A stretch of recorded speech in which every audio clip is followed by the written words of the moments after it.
Hello students. आज ये class 12 का ठोस अवस्था चैप्टर नंबर 1। उसका टॉपिक है क्रिस्टली ठोसों का वर्गीकरण। तो क्रिस्टली ठोसों का वर्गीकरण में क्रिस्टली ठोस कितने प्रकार के होते हैं? तो इसके 4 प्रकार हैं। आयनिक ठोस, आणविक ठोस, सहसंयोजक ठोस और धात्विक ठोस। इसको आप बाई नेम भी याद कर सकते हैं और इसका एग्जाम्पल आप अपने दिमाग में रखिएगा, उससे फिर आपसे आराम से इसके सारे जो अभिलक्षण है, मुख्य अभिलक्षण है, वो पता चल जाएगा। सबसे पहले हम देखते हैं आयन किसे कहते हैं। आयन कोई भी परमाणु क्या होता है? उदासीन होता है ना। तो सपोज मैं एक सोडियम का परमाणु ले रही हूँ, तो सोडियम का परमाणु में क्या होता है? जब सोडियम का परमाणु यहाँ से एक इलेक्ट्रॉन त्यागता है ना, ये डिटेल क्लास में और बनवा दूंगी कि कैसे सोडियम का परमाणु उदासीन होता है। इसका परमाणु क्रमांक होता है 11। तो 11 परमाणु क्रमांक है, मतलब इसमें 11 इलेक्ट्रॉन, 11 प्रोटॉन, और इसका परमाणु क्रमांक होता है 11 इलेक्ट्रॉन, 11 प्रोटॉन, और क्या होता है? 12 न्यूट्रॉन होता है। और इसका परमाणु क्रमांक क्या होता है? 23 होता है। ये 12th में आपने पढ़ा है ना। तो जब कोई भी परमाणु होता है वो क्या होता है? उदासीन होता है ना। कोई भी परमाणु उदासीन होता है तो उदासीन परमाणु में जितनी संख्या में इलेक्ट्रॉन है उतनी ही संख्या में प्रोटॉन होते हैं, ठीक है। और ये परमाणु भार से माइनस करके नंबर ऑफ न्यूट्रॉन्स निकाला जाता है। अब हम देखते हैं कि सोडियम क्या है? एक धन आयन बनाता है। ये धातु है। जो भी धातु होता है, धा से आप याद कर लेना, धा से ये क्या होता है? धातु होता है और ये हमेशा धन आयन बनाता है। तो धन आयन कब बनेगा? जब ये इलेक्ट्रॉन त्यागेगा, ठीक है। तो यहाँ से आयन का मतलब क्या हो गया? ये तो हो गया धन आयन। यहाँ से ये धन है तो ये क्या हो गया? धन आयन। और क्लोरीन का परमाणु है तो क्लोरीन का परमाणु क्या होता है? कहीं से भी इसको सहसंयोजक अपना अष्टक पूर्ण करने के लिए एक इलेक्ट्रॉन की आवश्यकता होती है। तो ये क्या करेगा? एक इलेक्ट्रॉन ग्रहण करेगा, तो ये क्या बन जाएगा? Cl माइनस, है ना। तो यहाँ से ये क्या हो गया? क्लोराइड आयन हो गया। ये सोडियम धन आयन और ये क्या हो गया? Chloride ion. तो आयनिक ठोस में क्या होंगे? इसके अवयवी कण क्या होंगे? आयन के रूप में रहेंगे, ठीक है। आयनिक ठोस में क्या होंगे? इसके अवयवी कण आयन के रूप में रहेंगे। ये क्या हो गया? पहला आपका हो गया आयनिक ठोस, पहला हो गया आयनिक ठोस। दूसरा है आणविक ठोस। तो आणविक ठोस क्या है? सपोज एक परमाणु है हाइड्रोजन और फिर से दूसरा परमाणु हाइड्रोजन, तो ये दोनों मिलकर क्या बनाएंगे? हाइड्रोजन का एक अणु बनाएंगे। तो परमाणुओं के समूह से क्या बनता है? अणु बनता है, ठीक है। उसके बाद क्या है? सहसंयोजक ठोस। तो सहसंयोजक ठोस का क्या होगा?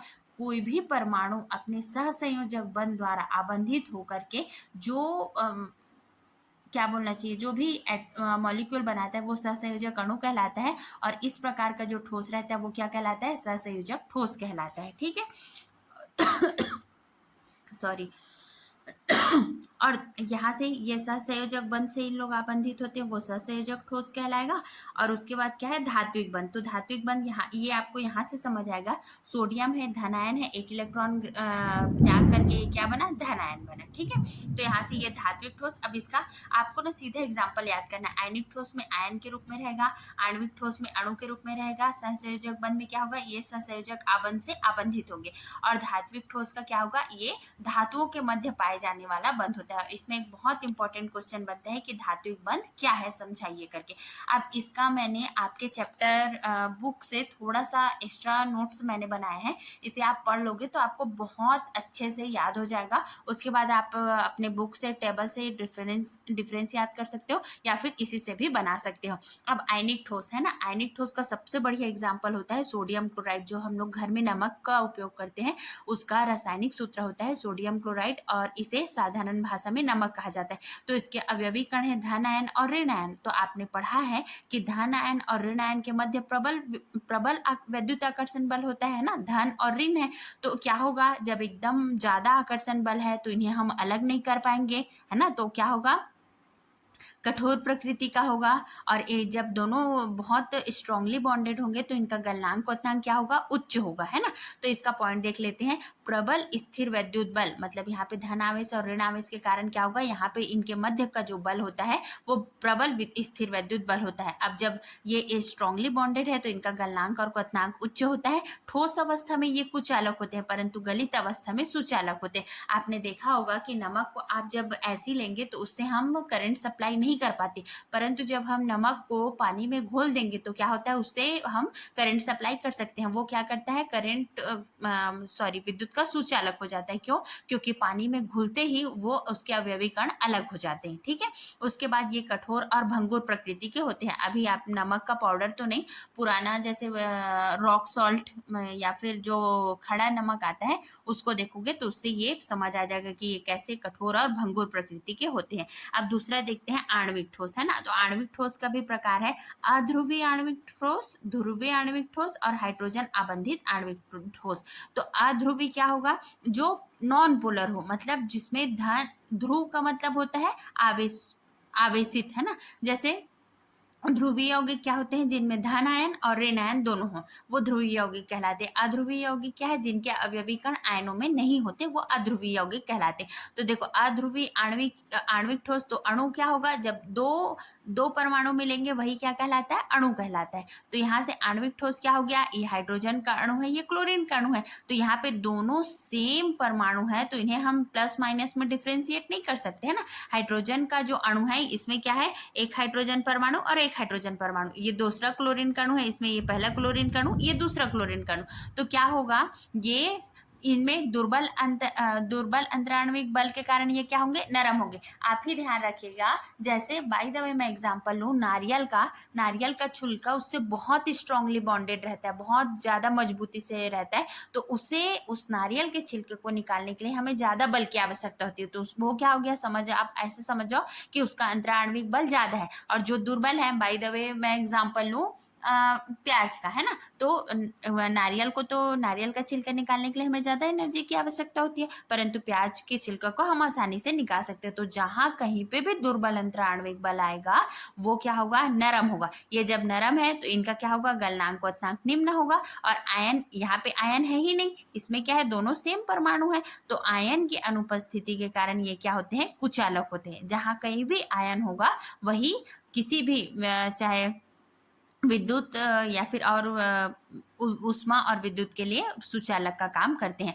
और दुर्बल अंतराण्विक बल के कारण ये सामान्य ताप और दाब पर गैस और बाकी सामान्य ताप दाब पर गैस या द्रव अवस्था में पाए जाते हैं।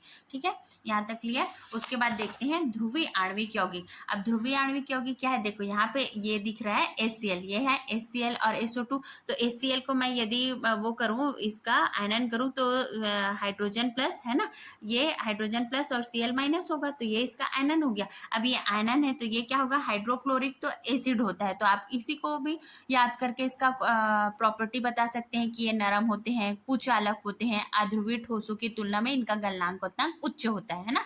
और जैसे हाइड्रोजन को तो आप इजिली याद कर सकते हो, हाइड्रोजन जो है गैस के फॉर्म में होता है। ठीक है, क्लोरीन भी एक गैस है, परंतु ये क्या है, लिक्विड है। तो इसका गलनांक क्वथनांक अध्रुवीय यौगिकों से अध्रुवीय आणविक ठोसों से उच्च होता है।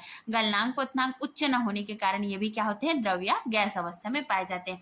अब देखो हाइड्रोजन आबंधित आणविक ठोस, तो आपको दिमाग में एक एग्जांपल ले लेना है, बर्फ का फॉर्मूला क्या होगा, H2O होगा। परंतु ये क्या होता है, स्ट्रक्चर ऐसा रहता है कि हाइड्रोजन के बहुत सारे अणु आपस में मिल करके ये क्या हो गया, आणविक ठोस बन जाएगा, है ना। तो जो बर्फ है वो क्या होता है, कुचालक होता है। कमरे के दाब पर वाष्पशील द्रव, है ना, पानी को यदि हम एक फर्श पे डाल दें और यदि कमरे का तापमान 30 डिग्री या 20 डिग्री भी है तो कुछ समय बाद वो क्या हो जाता है, धीरे धीरे उसका वाष्पीकरण हो जाता है और ये मुलायम ठोस होते हैं। बर्फ को यदि भुरभुरे रूप में देखोगे तो हम उसे क्या कर सकते हैं, मुलायम ठोस मान सकते हैं। ठीक है, उसके बाद देखते हैं सहसंयोजक ठोस, इसे ही नेटवर्क ठोस कहा जाता है। नेटवर्क का मीनिंग होता है जाल, है ना। तो ये क्या होते हैं, अधात्विक क्रिस्टलीय ठोसों की विस्तृत अनेक रूपता संपूर्ण क्रिस्टल में निकटवर्ती परमाणुओं में सहसंयोजक बंध बनाने के कारण होती है, इसलिए इन्हें विशाल अणु भी कहा जाता है। इसका सबसे बढ़िया एग्जाम्पल है, आपने कोई भी नेट देखा होगा या, है ना,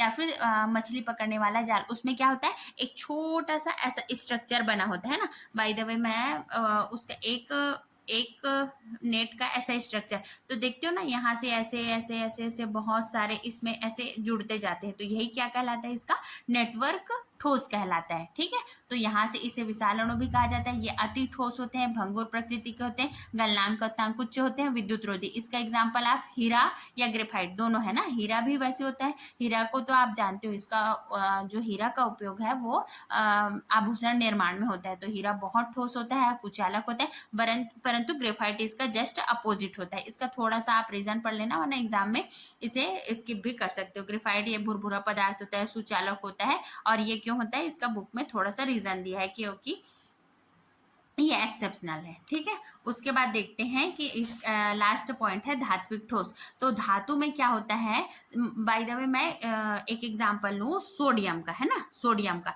तो सोडियम का परमाणु है और यहाँ से क्या हुआ, सोडियम धन आयन बनाता है और 1 इलेक्ट्रॉन देता है। सोडियम का परमाणु क्रमांक होता है 11, तो इसमें 11 इलेक्ट्रॉन और 11 प्रोटॉन और 12 न्यूट्रॉन होते हैं। ठीक है, उसके बाद यदि ये सोडियम का नाभिक है तो यहाँ से ये इसमें 3 कोष पाए जाते हैं। ठीक है, और इसका इलेक्ट्रॉनिक विन्यास करें तो होगा 1s2 2s2 2p6 और ये क्या होगा 3s1। अब देखो अष्टक नियमानुसार क्या होगा, इसका ऑक्टेट तो पूरा है, तो ये 1 इलेक्ट्रॉन क्या करेगा, दान दे सकता है ना, किसी को भी दान दे सकता है। तो यहाँ से क्या हो गया, यहाँ तो 2 इलेक्ट्रॉन है, यहाँ 8 इलेक्ट्रॉन है, यहाँ 1। तो ये क्या होता है, इसका जो अवयवी बाह्यतम कोष का जो इलेक्ट्रॉन है वो क्या होता है, इससे नाभिक से लगभग नगण्य आकर्षण बल द्वारा आकर्षित रहता है। मतलब ये लगभग मुक्त अवस्था में होता है। तो किसी भी धातु में जो इलेक्ट्रॉन है वो क्या होता है, लूजली बॉन्डेड होता है और वो 1 इलेक्ट्रॉनों के समुद्र जैसे तैरते रहता है। परंतु धात्विक बंध क्या है, किसी भी धातु में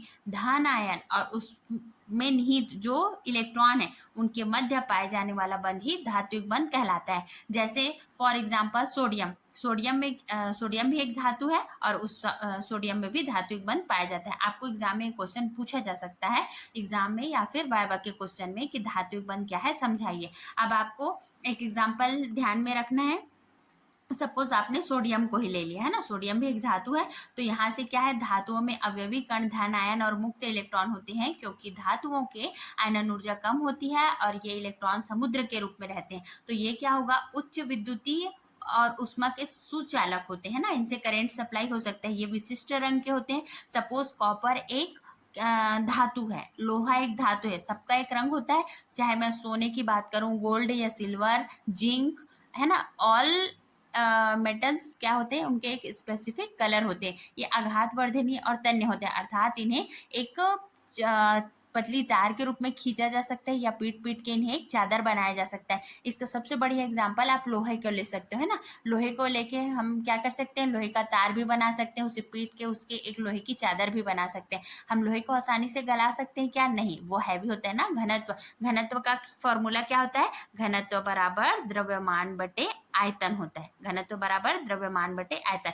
ऐसी आप मेरी क्लास के जो वीडियो है उसको बिना स्किप किए ऐसे रेगुलर पढ़िएगा। इससे क्या होता है, जो छोटा छोटा क्वेश्चन है ना, एज अ मैथमेटिक्स केमिस्ट्री को पढ़ोगे तो केमिस्ट्री में बहुत अच्छा स्कोर होता है।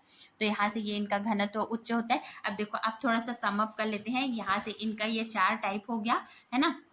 क्रिस्टलीय ठोसों के वर्गीकरण में इसमें आपको एग्जाम में छोटा क्वेश्चन आ सकता है, धात्विक ठोस क्या है, आणविक ठोस क्या है, आयनिक ठोस क्या है, ऐसा करके। तो इसका आयनिक ठोस, आणविक ठोस, असंयोजक और धात्विक ठोस आपको बाय नेम, आयनिक में क्या होगा, आयन के रूप में रहेगा, आणविक में क्या होगा, अणु के रूप में रहेगा। इसका भी टाइप है अध्रुवी, ध्रुवी और हाइड्रोजन आबंधित, है ना। और उसके बाद सहसंयोजक ठोस, इसे ही नेटवर्क ठोस कहा जाता है। और धात्विक ठोस का क्या है, धातु ठोस क्यों है, ये ऐसा भी आप एग्जाम में समझ सकते हो कि धातु ठोस क्यों होते हैं, क्योंकि उसमें एक कम आयनन ऊर्जा के कारण क्या होता है, इलेक्ट्रॉन रहता है जो मुक्त अवस्था में समुद्र, इलेक्ट्रॉनों के समुद्र के जैसा रहता है, उनके मध्य जो बंध होगा वही धात्विक बंध कहलाता है। उसके बाद इसका सब प्रॉपर्टी आप एग्जाम में इसका एग्जाम्पल याद करोगे तो आराम से इसका सारा अभिलक्षण बता सकते हो। Thank you.